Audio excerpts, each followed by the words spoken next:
I'm Chance. And I'm Sarah Catherine. And this is Conservation Connection, presented by Last Chance Endeavors. We are a husband and wife team running a wildlife education nonprofit. It's focused on connecting students to their environment. Each week, here on Conservation Connection, we do just that, introducing you to the groundbreaking science and conservation work that's happening every day across the globe. We talk to professionals in the world of conservation science and wildlife management, and we ask them about their career, their current projects, their wild and crazy stories from the field, and everything in between.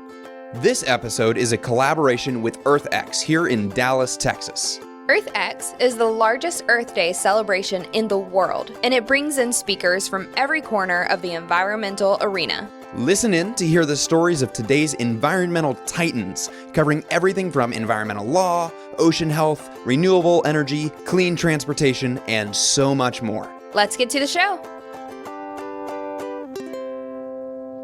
Alrighty guys, welcome to another episode of Conservation Connection. We're here at EarthX 2022 in Dallas, Texas.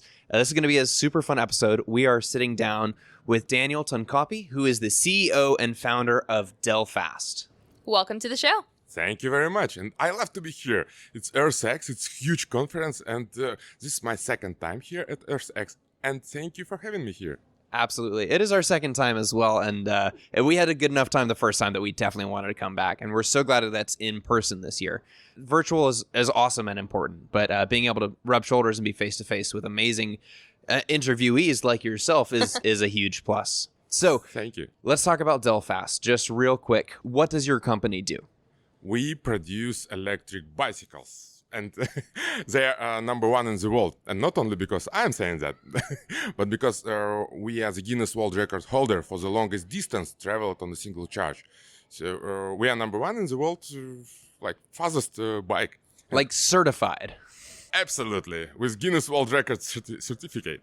And also Forbes says that we are the fastest electric bike. So we are also number one in terms of speed. So the fastest and the furthest moving electric bikes in the world are Delfast bikes. Absolutely, yes. So what are those numbers? What is the speed and what is that distance? Thank you for asking. So you can go for 220 miles on a single charge with no pedal using. Wow. Just, you can go wherever you want. I know electric cars that can't go that far on a single charge. Right. And the speed is 50 miles per hour. Which is also pretty outstanding. That is also pretty. That's honestly too fast for me on a bike. I would not be full throttling it. I'd be going a little bit slower than that. I fully understand you. But also we established another Bonneville speed record, which was 107 miles per hour. Oh my gosh. Yeah, that was another record. Oh my gosh, that's insane. Yeah, and the most interesting story is that how we came to this. We were creating these bikes for our couriers. So initially Delfast was a delivery service company. That's why it's called Delfast, because we deliver fast. Right, so you're trying to deliver things. Yes. And you needed something to deliver them on. So you're like, well, let's make some bicycles. Well, yes, exactly. I started in Kiev. I had been living previous 12 years in Kiev, Ukraine. And 7 or 8 years ago, I established a delivery company just because I don't want to wait. Once I ordered a smartphone and they said, okay, we will deliver it to you within 3 days. I said, what, 3 days? Could you please deliver it like now? No, we can't. I said, why? Pizza could be delivered within 20 minutes. Why you can just bring this phone to me? And they have to make the pizza. The phone is already sitting on a shelf. Exactly, yes. So I had to create my own company for fast delivery and called it Delfast because we deliver fast. That's awesome. So you started as this courier company. You were creating these bikes to basically provide this transportation to the people that were doing the deliveries. And then you realized that, like, hey, this is a market that we can really corner. And so you just kind of took opportunity by the horns and leapt on that. And you've been operating for how long now? 8 years. 8 years. Yeah, but actually maybe on the third years of operation, we realized that we have a product like e-bike. Well, actually, I have to start a little bit earlier. I'm a big fan of eco. Obviously, I'm here at EarthX. And my father was a professor of ecology in Kazakhstan University for more than 30 years. So he was involved in all these problems of humanity, clean air, clean water, nuclear disarmament of Kazakhstan and everything. He wrote more than 400 books. So I grew up with all these eco values. So when I started this company, I was absolutely sure that I want to use eco-transport. And what's the best eco-transport? Electric bicycle, because it doesn't stuck in traffic, no need to find parking, etc. But the problem was that all e-bikes that were on the market has small range, like less than 30 miles on a single charge. So we had to develop our own e-bikes. And step by step, we created the bike, which became the first in the world. That is such a perfect story of Thanks. you gotta solve your own problems, right? And then you become really good at it. And I'm a huge proponent of an environmental solution has to work as well as or better than what it's replacing. As important as it is to shy away from plastics, I really don't like the early paper straws because you could use them for about 10 minutes and then they would get soggy. And then everybody's like, oh, environmental solutions are terrible. I'm not going to do anything environmental. And it just turns people off the whole movement. And so kudos on you for not only doing it, but doing it well enough that you become a Guinness World Record holder on it. That's incredible. Yeah. Do you still do deliveries or is it all bike right now? That's a good question, because during the COVID lockdown, we sold our delivery part of business. So yeah, at some period of time, we had two business units, delivery service and bike production unit. So when lockdown has started, everybody wanted to Deliver.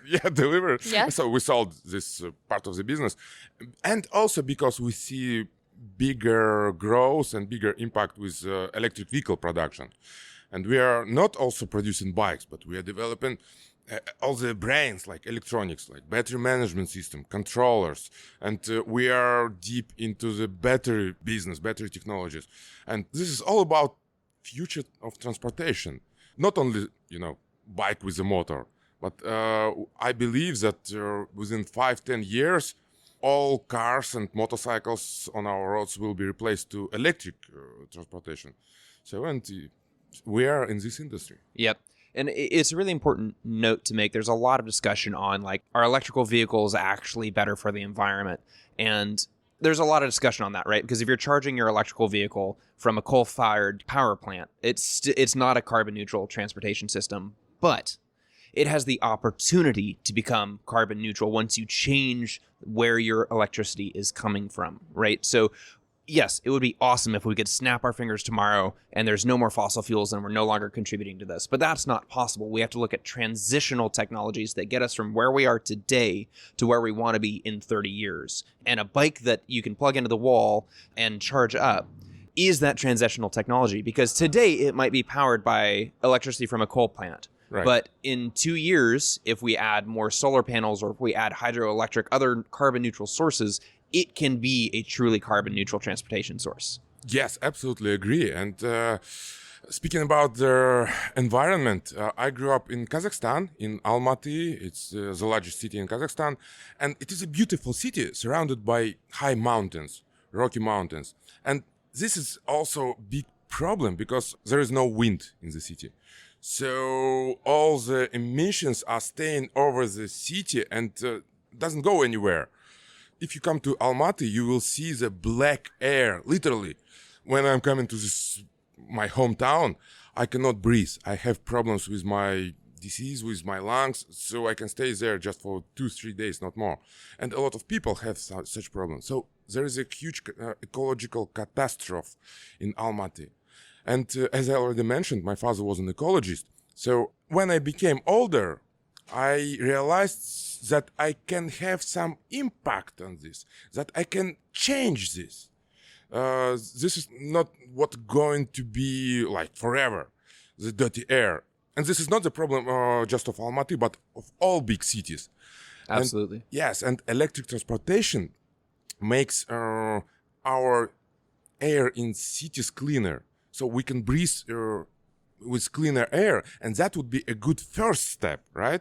Right, absolutely. Yeah, because we talk about when you concentrate people all into one small space, the effects just magnify and magnify and magnify. And so you just have to find little ways to make changes that are the next best step. So using something that isn't idling right here on the city streets side by side with 600 other cars and not producing the smog, not producing the CO2 right there where people are walking, that makes a huge difference in how the smog is retained in the city. Absolutely. And then the next step will get rid of coal stations and already several countries in the European Union has already stopped their coal production, coal factories. So I believe step by step we'll become zero emission planet. We'll get there. We're well on our way. And honestly, the technology is already there. We're just working to get people to implement it and to really be on board with it. And you are knocking out those barriers by producing vehicles that truly work for a person's lifestyle, right? They can go as far as you need them to go on a single charge. You can get there on time because it's not puttering along at 2 miles an hour. Yes, and still you can pedal them. Right, absolutely. You can still get your workout in. Yes, if you want. Yeah. If you want to. That's the big if right there. Like, do I feel like working out today? Maybe I'm not going up this hill myself. But you have an opportunity. You have the opportunity, and that is an important thing. Yeah. Yes. So is Delfast Bikes, are they, there's lots of like rentable electronic bikes and scooters and stuff. Can you rent a Delfast bike, or is it only like for sale, like only for personal use? Yeah, mostly you can buy it at our website, and we also work with corporate clients. Like we supply our bikes to the Mexican police in Mexicali City. We work with several police departments in the U.S., like in Florida, in North Carolina, in Wisconsin, in California. So because of our outstanding parameters, we provide the best solution for police officers, for couriers, for delivery companies, like for postal companies. Anybody who needs to be really nimble, right? Yes. Anybody who needs to be able to weave their way through a city street and get there on time. Yes, exactly. Absolutely. So you started this in Ukraine and you're now living in California. You said you've been there for a little over a year? Yes. Actually, we moved here last summer. Okay. Less than a year. That was planned. We wanted to be closer to our clients, to our customers. I created this company in Ukraine, and we still have our big office there, in R&D center, our sales support, customer support. But now our headquarters is in Los Angeles. Like me, our sales director, and our marketing director. America is our market, so we must be here. Right. I was going to ask if you have seen a difference, like, since you were in Ukraine and now that you've moved to California, have you seen a difference in like production or sales or just the company in general? It gives a huge difference. Like we moved here less than a year and our sales volume already increased like 3 times. Wow. It tripled. Oh my gosh. It works. So, and because of many reasons. While we are here, so dealers and customers, they know we have our presence, we have spare parts, so they can call to our office and ask some questions, not to wait until we wake up in another part of the world. Yeah. And there are big issues and small issues. Like when we showed our website first time a year ago to our marketing person, who's local, who's American, she said, "Oh, you have this, when you write an address, you write 1000 whatever street, and then county of Kent, and then USA, and then zip code." She said, "Nobody says USA, right?" yeah, it's a little different here. Yes, nobody says county. No, right. So now everybody knows that you are not local. Right. Yeah. So it's funny those little adjustments you have to make when you enter into an entirely new arena. Exactly. Yes. Yeah. So I moved here. I moved my family here. We moved part of our team here, and we are going to create the best e-bike in the world, out from here, from America to all over the world. Awesome. What is different about Delfast bikes that give them such an extended range and give them, this speed capacity? What makes Delfast bikes different from other e-bikes? First of all, brains. It's all about our expertise. We used to have, let's say, hundreds of couriers who rode 100 miles every day. So we rode millions of miles and received and analyzed all this data in order to create the best e-bike on the market. So we had permanent improvements with every single detail. Like, I don't know, for example, just kickstand. Oh, well, it's a little particular detail, but without kickstand, it wouldn't. It was That's a all problem. over. Yeah, that's a problem. Yeah, but this is small, and we have large issues like battery. We had a lot of experiments with lithium-ion batteries, lithium ferrum phosphate batteries, lead-acid batteries. So we had thousands of experiments and found the best solution for batteries. Then we had to develop our own battery management system and electronics and brains. So how to consume this power from these batteries. And then we developed a controller. Even though we didn't create a motor, but we created our brains and electronics like a computer. When you Right. open a laptop, you will see a motherboard. So we created our motherboard, which allowed us to achieve all these world records. Manages all of the different components and has them work synchronously. Exactly. Thank you for telling this. So obviously, this environment is ever changing, and just the climate in general, the eco climate, the business climate, how people consume things, always constantly changing. So of course you have to keep up. What are your plans for the future of Delfast? Thank you for asking. You're welcome. Yeah, because our plans are connected to Texas. Even we moved to LA because this is California has a lot of capital, Silicon Valley in San Francisco, and a lot of dealers in Los Angeles area. But our plans are connected with Texas, and we want to move the production here to Texas. So that's one of the reasons why I'm here today, right now. Yeah. So- You're scoping it out. Exactly. Yes. We currently pre-produce our bikes in China. So we buy spare parts from China. We produce frames and electronics in Ukraine and making final assembly in LA. But it was planned to move the assembly factory here to Texas. So I believe that within maybe 1 year or 1 year and a half, we'll have assembly plant here. Nice. So do you have a plan for where in Texas? Because I feel like if you don't, you're just going to have everyone fighting over you to come to where they are. That's actually a good question because we didn't finalize the location yet. So a lot of great places in Texas are really great. Dallas is awesome. Houston has port. But still, I love Texas. Anywhere in Texas is going to be awesome. Yes, we'll figure it out. Yeah. Yeah, there That's you go, great. Texas. You can fight over who gets Delfast. Thank you. So if our listeners wanted to learn more about Delfast and the environmental work that Delfast is doing, where would they go to learn about it?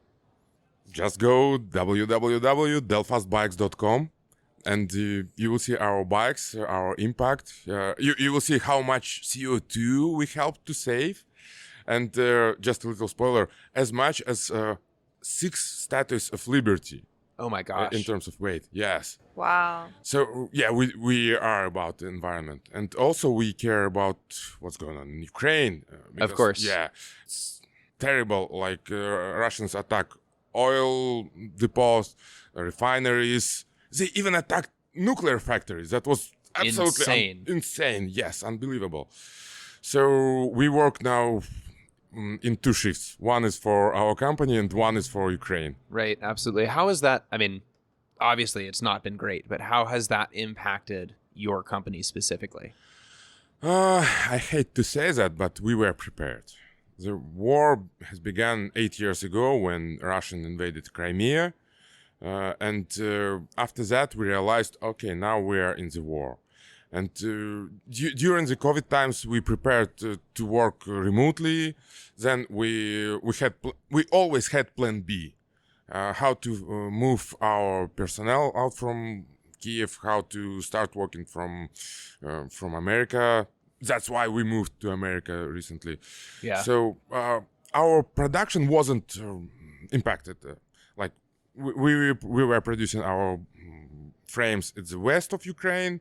And we are buying our spare parts in China and making final assembly in Los Angeles. So, yeah, we continue sell bikes as the war never happened. But it But happened. personally, it's got to have a huge toll. Of course, that was crazy. And one of our team members, her name is Anastasia, she was in Kherson city. And this city was fully occupied by Russian troops and with Russian flag on the city hall. And she couldn't even come to other cities, to Odessa, for example. We also have Odessa, right? Like in Texas. And few days ago, Russian police, Russian soldiers came to her house because she had a CCTV camera outside of her building, and they wanted to find a server who is filming there. And they they ordered her to show her phone and her boyfriend's phone, and then they saw their anti-Russian memes, anti-Russian messages, so they deleted everything in their phones, and they forced her and her boyfriend to say on camera, "I love Russia." Man. It is crazy, yeah. And they said them, "You have to go to police station tomorrow. Your phone has new life now. You will have new life tomorrow." So they had no choice but to leave Kherson. Yeah. And finally, yesterday I received good news that she could leave Kherson. Wow. So this is what's happening there. It's crazy. Yeah. Yeah.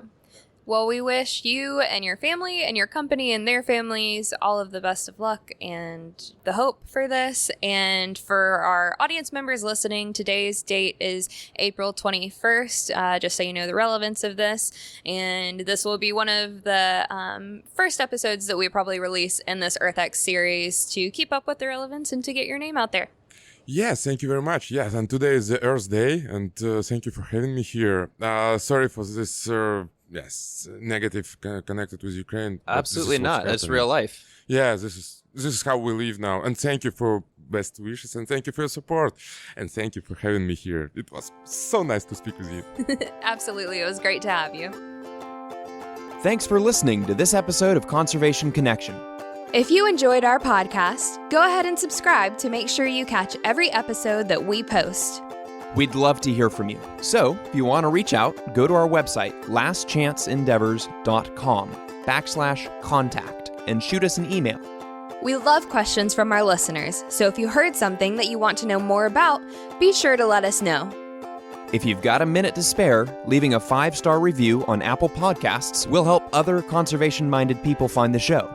We'd really appreciate it. A big thanks to the people working to protect our planet, and a big thanks to you for listening. Don't forget to tune in next week.